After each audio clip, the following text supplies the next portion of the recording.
Hello everyone. I want to thank you all for coming to the Voices of Women of Color grassroots office. Today we will be sitting and having a frank and candid conversation with firefighters from the city of Hartford, but they are women of color. We are honored to have them in our space today.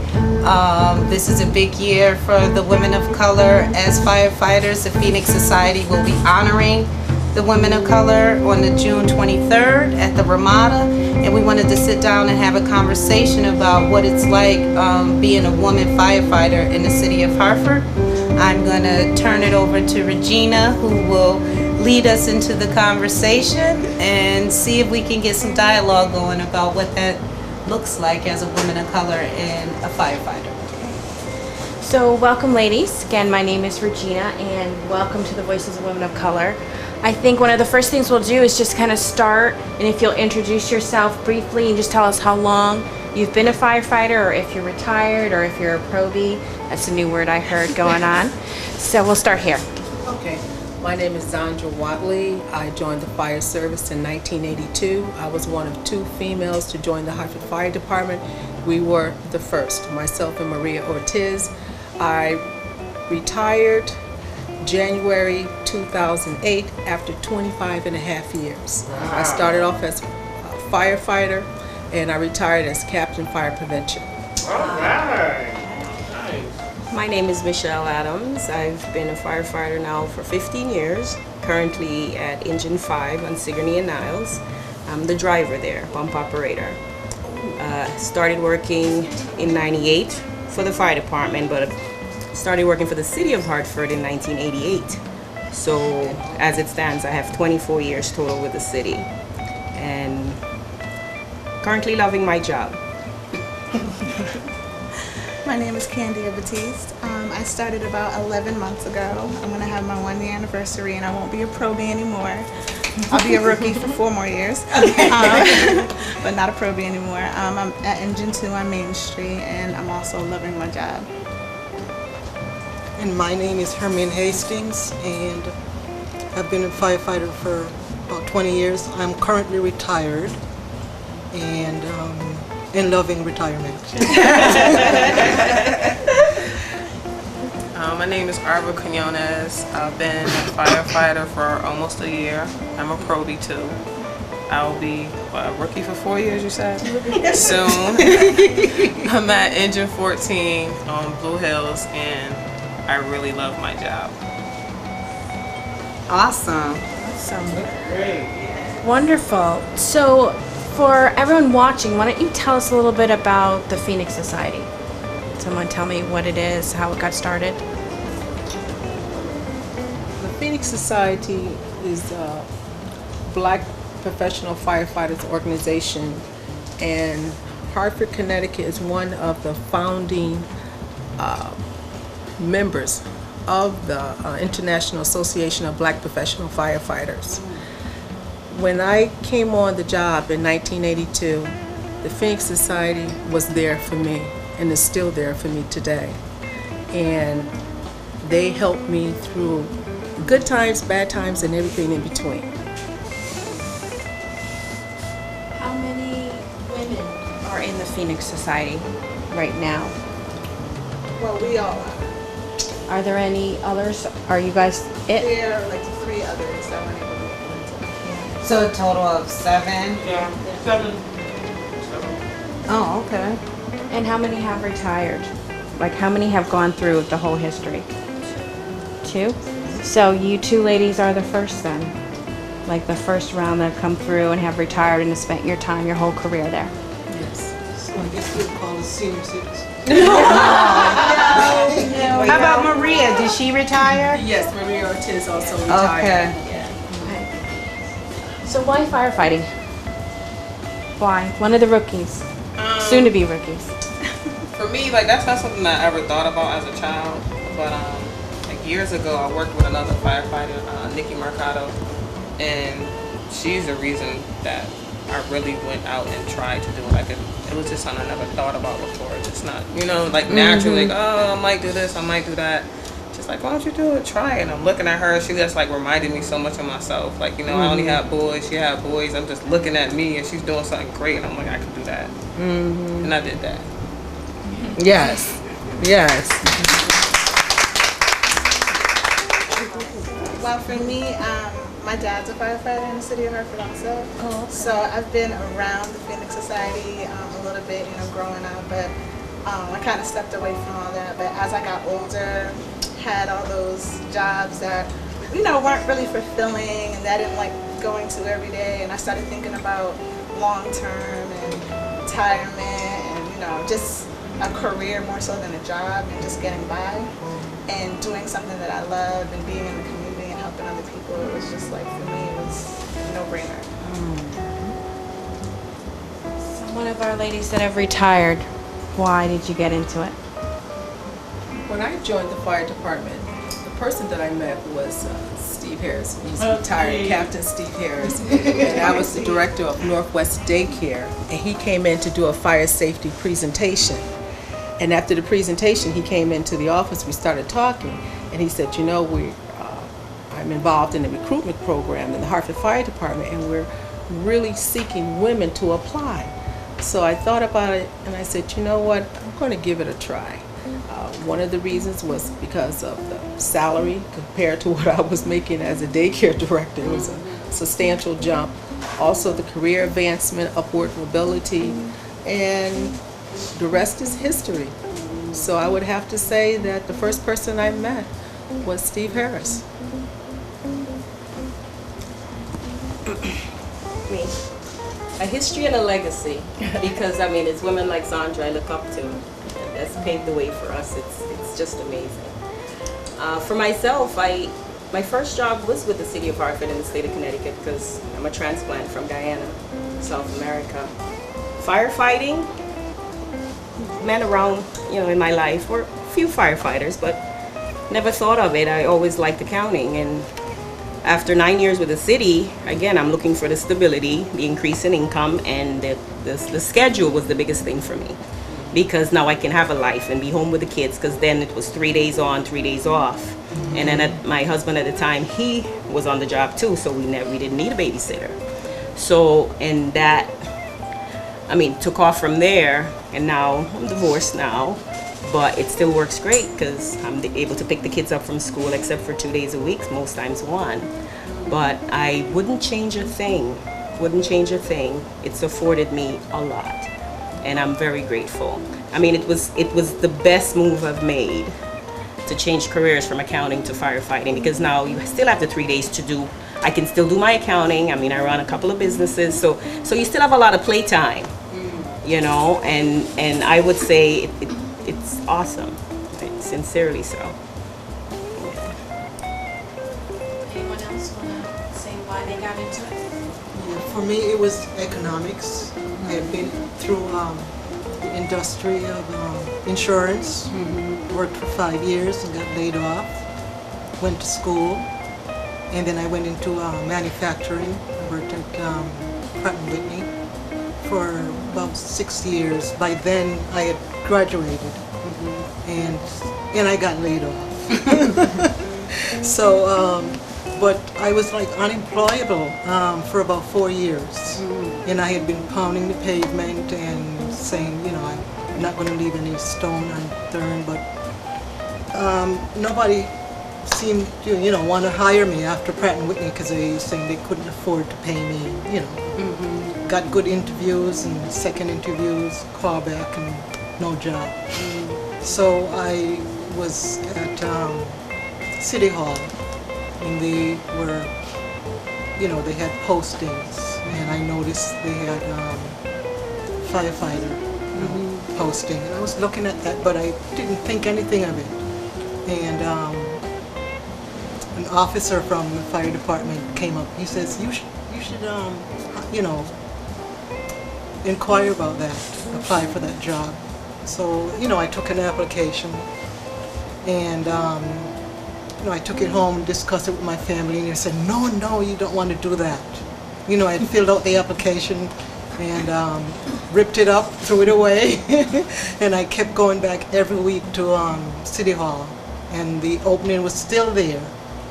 And I said, this time I'm not going to tell anyone about it. I'm just going to fill out the application, turn it in. And so, I got called, went through physical, and took the test and passed it. And I think I was the oldest female on the job. So I came on a class of 50 people. There were 4 women in the class of 50. 2 African American and 2 Caucasian. And I loved the job. It was flexible, and it paid my way. Took me out of the slump that I was in for 4 years. Not working. So it worked out good for me. So let's ask some of the obvious questions, like women and firefighting. What are like the physical tools and demands that are required of you that, another female would be like, there's no way I can do that job? Well, mind over matter, I think, for the most part, because if you think you can do it, you will. The physical toll eventually tells on, I think, your joints. The pounding. Later on, you live to tell, but the challenge, it's a challenge, but you have to be ready and willing. I had a personal trainer for a year before I actually applied, because I knew it was something that was coming up. So, I prepared myself, and that was a springboard to living healthy. And because there's no, you're a woman, I'll do your job for you. You're a woman, equal pay, you do what you have to do. So, you don't want to be the weakest link. So you pretty much determination. I agree with that. I would definitely say determination, because when Maria Ortiz and myself, when we came over, I was glad that we had each other. Right. And just like you said, there was no special, well, the women, this is your score, this is the men's score, this is the women. No, everything was either you passed, you failed, there was a grade given. And the mental, you have to want this job.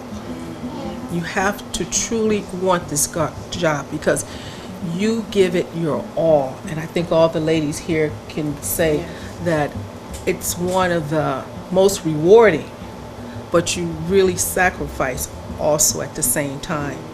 So I would say, just like you said, it's mental, it's physical. You have to be serious, because there's nothing to play around with, And I know for me, I was gonna say in the beginning, it's still the beginning.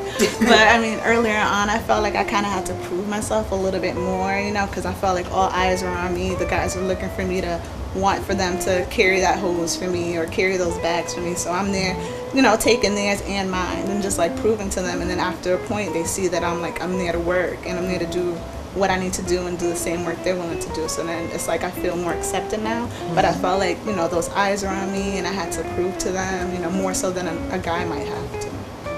Coming in. That was one of my questions I wanted to ask. As far as when you're in the station, is there any kind of harassment or sexual harassment or racial discrimination towards women in the fire department, especially women of color? Well, I can say that when I came on, again with Maria Ortiz and myself, at that time, Chief John B. Stewart, he was the chief of the fire department.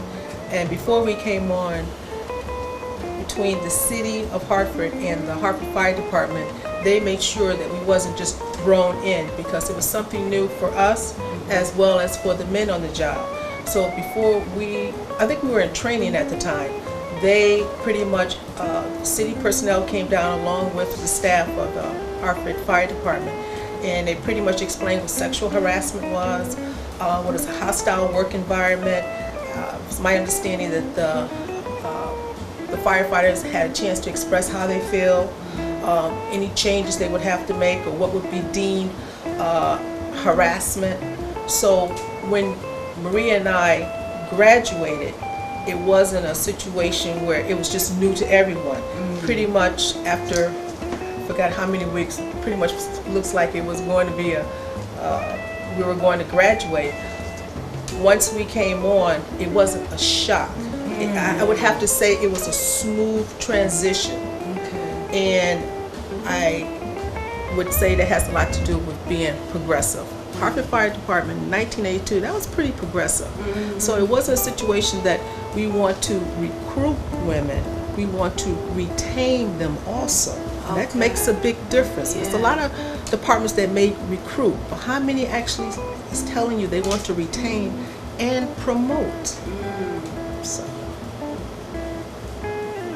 So would you say that having the Phoenix Society, when we had Steve and Lionel, the men from the Phoenix Society, come over, Steve was very adamant in talking to us about making sure that they were, especially in regards to you, that he felt some need to be the protector, some need to make sure, he said, understanding that she was doing her job and outperforming a lot of the men, but I felt like because we were having women of color now come into the fire department, that it was our job to ensure that they were promoted, that if they had questions, we were there. Also said something like it was our job to make sure that they were taken care of. That's right. In a As women nutshell. of color.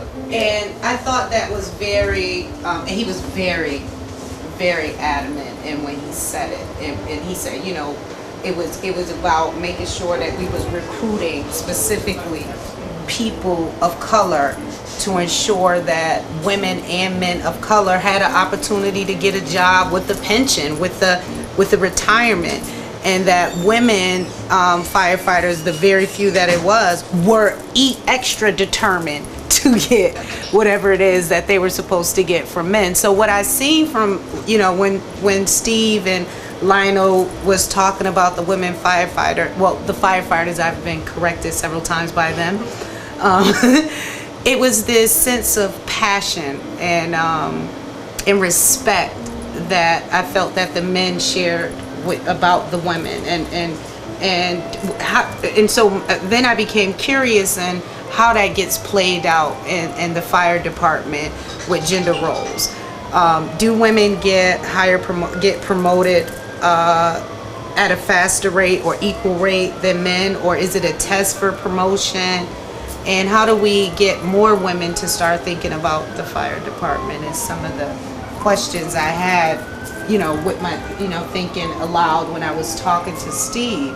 Because honestly, I had never known that you was right around the corner and still a firefighter. Right, you know what I mean? When you think firefighters, you really don't think black women. It just didn't cross my mind. Do you guys get that from people? Yes. Oh, okay. Especially as a driver, now that's my role. Before, even if you're driving, because as a firefighter you rotate in the different positions, so now my job is just pretty much to drive. And it's just amazing that we'll go on calls and I'm sitting in the truck waiting on a medical call, and people will be passing on the sidewalk and touching each other and going, look, and yay, I'm driving and beep beep. Yeah. It's amazing. Yeah. It's amazing. It's like, There you go. We wonder if that's a lady. Yeah, so it's really an honor. Yeah. And especially when you're shown the love from the community.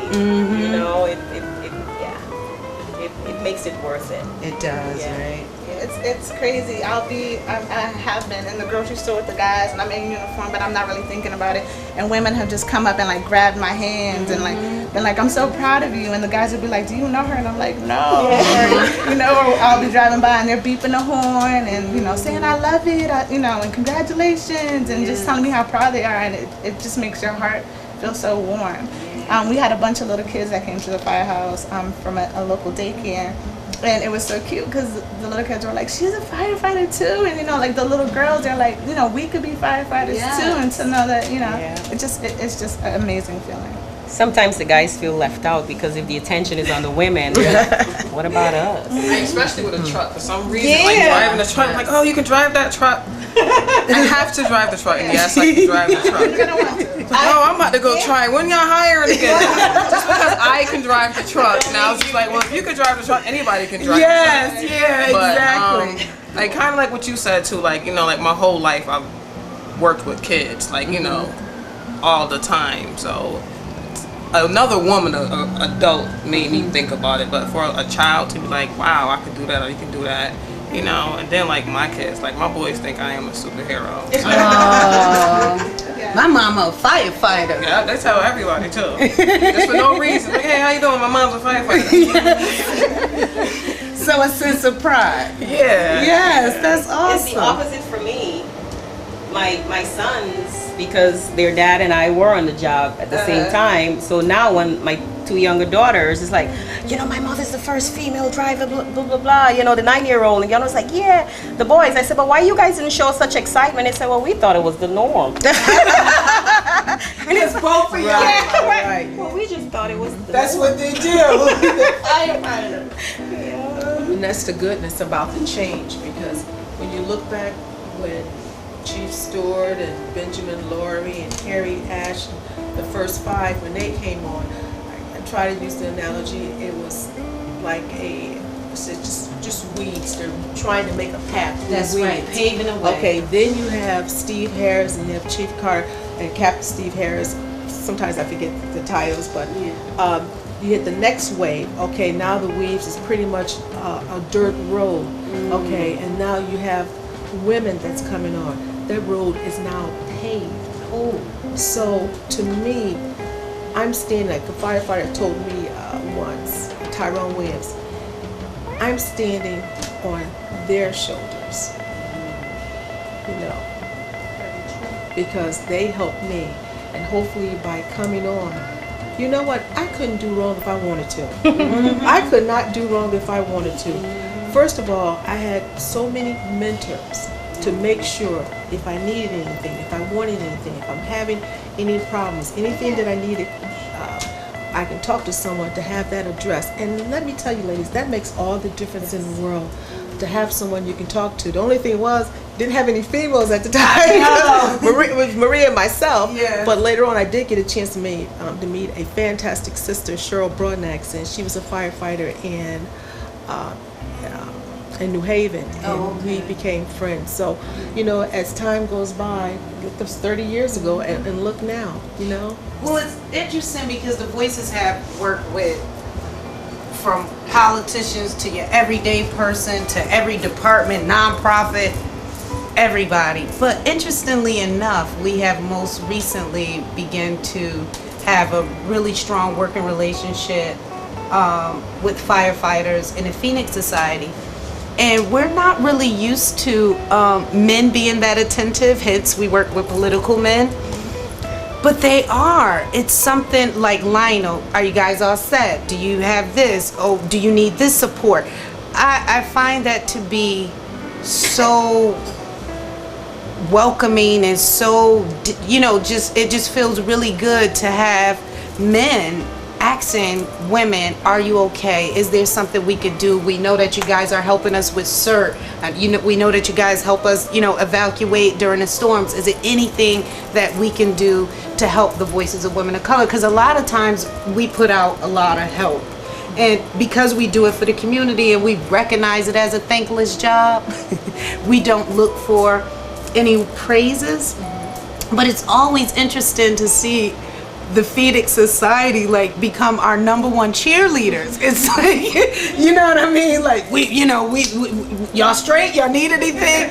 And so we wanted to, you know, about 15. How many was it sent? 15 of us that became CERT certified, Community Emergency Response Team, because we wanted to assist the fire department. We recognize that specifically the Phoenix Society was trying to engage the community on multi-levels, right? From, you know, educating young people about, you know, fire safety, to our seniors, to now implementing Roberta Jones's Are You Okay program, and being passionate about some of those initiatives, especially with Miss Roberta, who, you know, was always trying to, definitely. yes, advocate for the seniors and working with the fire department to put in place programs for them. And so we see our role as assisting the firefighters at those times and needs. And so I just wanted to hear from you all on how could the Voices of Women of Color begin to work with, okay, can I just say women of color firefighters? Is that grammatically correct? How do we, because Steve gonna watch this, and I told you it ain't no such thing as a woman, and we just all firefighters. Don't you know? So, you know, how do we begin to recruit more young women? Like when you guys came, I was excited. Like you hear about firefighters, women of color firefighters, but when you pulled up, I was like, oh my God, this is for real. Like, it is fire, like, you know what I'm saying? Then she said she worked down the street. I said, really? So how do we get, you know, here I am, I'm 39, I'm excited. How do we get young girls to become excited, and what does that outreach look like for women who are firefighters? I would say being out there in the community, being noticeable, just Self-promotes itself. yeah. Having on your uniform and stuff, right? Doing the school visits, like what the special services does. You know, pull us out of the firehouses so that we can go, because you know, so that the kids can identify, especially the females. That's you right. know? So it's just being more in the public, you know, with the different organizations, because there are a lot of women. I mean, like Yeah. myself, who would have thought firefighting, not me, but Because the to have a county is role so model, far away from right? firefighting. exactly. Yes. But I wouldn't change a thing, you know. So just to have someone else experience that, but I guess it's just to be out there, for us to be out there and just promote. So we need to talk to Lionel about making sure that sometime y'all get out into the schools and get to show the little kids y'all uniforms and Yeah, stuff. they need to see I'll us. help with that. And you know what? I was just thinking too, you know, maybe to have, when it's promotion, maybe there's something you can do to really have us present, or who wants to be Yeah. present, and maybe we can go through what it is from testing. That's And maybe right. the CPAC, now I don't know because that deals with the state, so that females can actually see what type of strength and agility test you have to take. Hi. Here's some more firefighters. Hello, firefighters. I think that you're right. Like putting together like programs for little girls to actually see other women. It's one thing to read about, it's one thing to see us out in the field, but to actually say, okay, this is what the CPAC, I hear people talk about the CPAC, what exactly?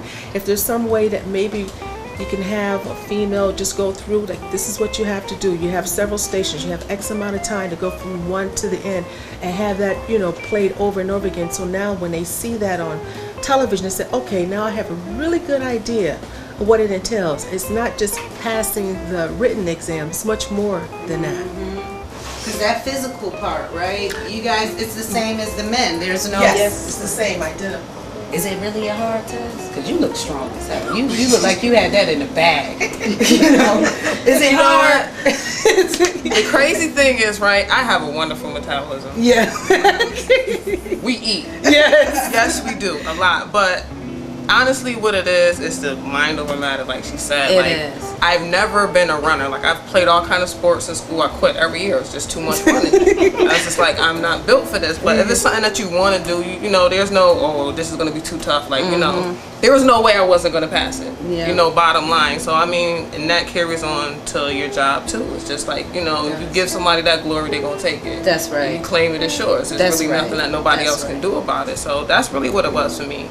And like, I need to work out. I need to go. I don't do nothing. It don't look like you. It's okay. Maybe that works for you. Right, Mama? Firefighters just came in. You guys want to say a word? Hi. What's Did you just get off work? We have one that's not a rookie anymore. She's at 4.5 years. Oh, you made it in? Got it. She's in my firehouse now, so Oh, down the together street. now. Yes. So it's two women at Yes. Firehouse. Yeah. And I was there when she completed her CPAC Yeah. with her father and her trainer. So Oh, now yes. you got 4 or 5 years in. 4.5. Go ahead, girl. All right. So proud of her. And how about for you? I had 14 years in. Oh, you passed that. old Yeah, you're then. not rookie no Old more. then. We call you veteran. Yes. Okay, Regina, we got any more questions? This is my retired firefighter husband. Yes. Oh, okay. Hi, retired firefighter husband. And Shelly's also a driver. She was Shelly's promoted. a driver too. Yes. So Yes, we the getting first. more So women becoming We're the only drivers. two. We're the only two paid drivers, females. Wow. Yeah. Because Steve talked about Steve that. did You gotta talk hit about those that. switches and be Yes. quick at, Yeah. right? He was like, you Some know, of an drunk. engineer, yeah. Yeah. You're engineers. Math, good under pressure. Yeah. Oh, so is math and good under pressure? Yes. that's the first one. You want to be a driver too? Yes. Yes. Well, you said Role running models. over Matt, and yes. A role model. So, is how many men drivers are there? All of them. So y'all, we moving up? Are we moving up now? We got 2 now? A lot minus 2. Yes, yes. This is exciting. Regina, we got more questions? Just maybe, what are all the positions? Oh yeah, that's a good question. Like, what are So like there's when the you first driver? get hired or when you first get approved? Like, what are you allowed to do? Entry And level is firefighter. Okay. Everyone comes in at entry level as firefighter. Now, when I was on, it's changed a little bit because I know driver, is it still 3 years. 3 years? The next step. Next step would be lieutenant. Oh, okay. And then from there, you can go from suppression to administration, be lieutenant. As far as in the fire marshal's office, you'd be lieutenant in training. You could be lieutenant on the line, suppression. So the job get a little more cushier as you go up. Yes. And don't forget about the medical part too. Like a lot of what we do is medical part. Yes. So I mean, yes. What is the suppression? You use the word suppression. Firefighting. Oh, is that what that is? Okay, okay. Oh, okay. So this isn't really a, when you say math, I would have never been a driver. I'm a writer, so I probably, the math part, I failed it at Trinity and had to take it twice. So, I probably wouldn't have been a driver. So, but, that's interesting because we have women who are in school who do well in math and probably don't make the connection that, maybe accountant isn't something that I want to do, and maybe I am a mother and I'm really good at math, and so there's other, Fire marshal. Yeah. Office training division. Yes. Yes. Most of our job is, all of our job is training. So, like, I came on the job and I had no knowledge of firefighting. I had no one in my family who was a firefighter. I didn't know anything about firefighting. So a lot of my job, all of my job was just training and reading and learning the job and watching Zandra and all the other ladies in front of me. Because I used to come into Engine 9 and I would see Hermine and I go, man, she's so cool. But, it's just watching them do their job and learning from the other females on the job. So it's not that you have to know a lot. As far as firefighting goes, you just have to be able to learn and be willing to learn. Willing to learn. Exactly. And want to learn too. And want to I mean, learn. You can't teach somebody that don't want to. Oh, Josh, we A know lot of that that. really depends on yourself, like the kind of firefighter you want to be, the kind of person you want to be. It's That's just like, right. or don't sit and wait for somebody to show you something all the time. Ask a or lot. go out and seek it Proactive. yourself. Yes. Be You know? proactive. So what I'm hearing from the firefighters in this room is that you've always looked to go up the ranks. You were never comfortable with just staying at one level. Then And it won't so- be a career. That's right. It'll be a job. It'll be a job. That's right. And sometimes you'll get bored with your job. Right? You know. If you tried and failed, you get up and try again. That's right. Yes. I like that. We're gonna end it on that. Thank you. I love you women. I love firefighters. We're gonna continue. I'm gonna be working with you and to continue figuring out how we can get more young women thinking about becoming firefighters. The Voices will help in the outreach piece of that. We look forward to seeing you all on June 23rd at your event where it will be honoring women. That's a big deal. So we coming. We haven't been to any in the past, but they said they honoring women. Okay, we'll be there. And so everyone, please remember June 23rd. Oh, I have the flyer. Follow me, Stan. Let's do some promotion here. We have a 3-day weekend in the capital city starting June 22nd to the 24th. The first night, June 22nd, will be a comedy show. The 23rd will be their 46th anniversary award recognition dinner and dance. And then the one we all love, June 24th, the cookout. And this is wonderful. All 3 events in total is only $65, so you can have a weekend long or just donate the money to the Phoenix Society. And we look forward to seeing you all there. Thanks, Stan.